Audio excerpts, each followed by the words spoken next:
Assalamualaikum warahmatullahi wabarakatuh. Perkenalkan, nama saya Cindy Megantasari dengan konten 2417011028. Di sini saya akan eh, menjelaskan tentang materi pada pertemuan 3.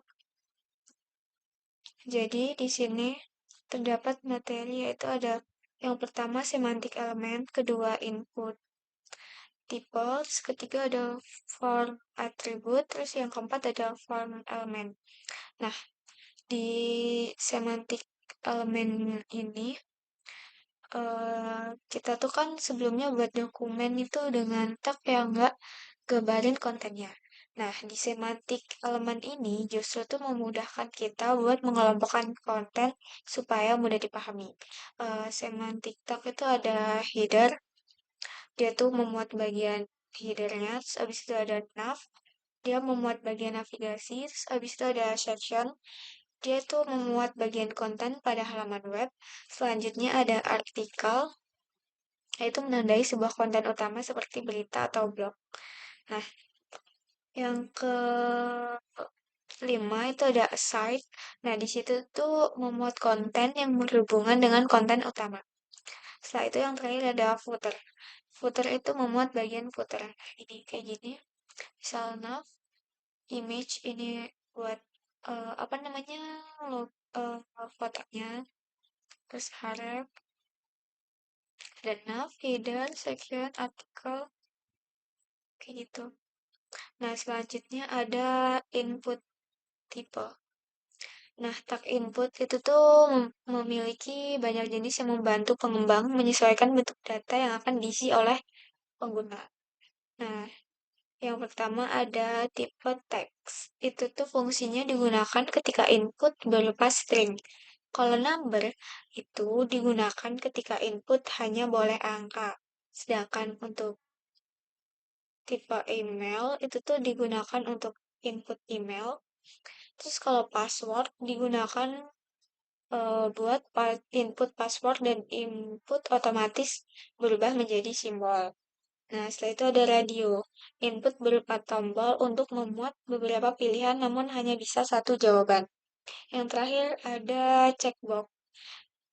Inputnya itu berupa tombol untuk membuat beberapa pilihan dan terdiri dari lebih dari satu jawaban. Nah, di sini tuh ada contohnya input tipe date. Date itu tanggal, hari, tahun. Tanggal, bulan, tahun. Setelah itu ada form atribut.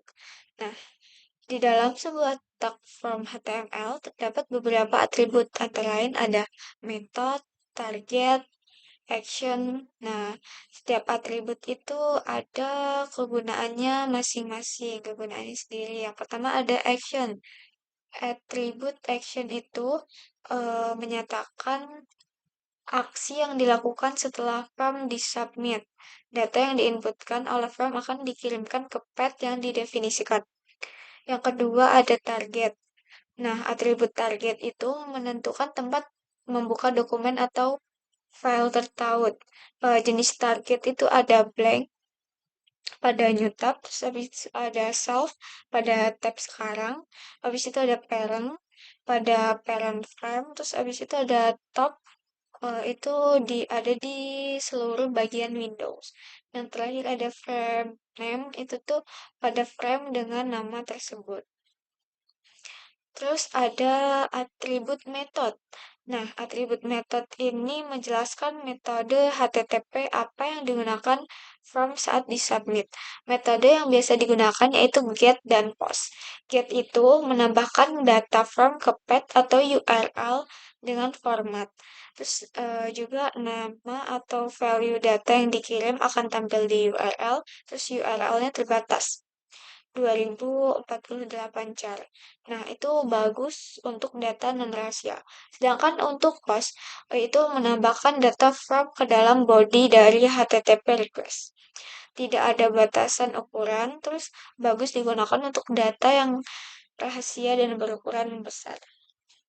Selanjutnya ada form element itu ada Tagnya itu form itu buat tag pembungkus elemen forms, ada label itu buat memberi nama dari input, terus input itu digunain buat nerima input dari user, terus ada field set itu mengelompokkan elemen terkait dalam form, terus ada select itu buat masukin pilihan dalam forms, ada option buat daftar opsi dari elemen select.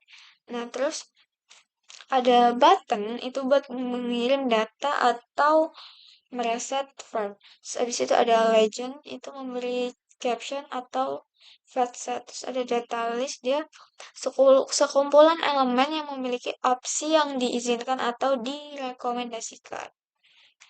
Nah, jadi praktikumnya itu disuruh buat form kehadiran praktikan. Di sini ada nama, NPM, kelas, tanggal, waktu, submit. Nah, jadi saya sudah buat ini sama, ada form panggilan praktikan, ada nama, bisa diisi, terus NPM juga.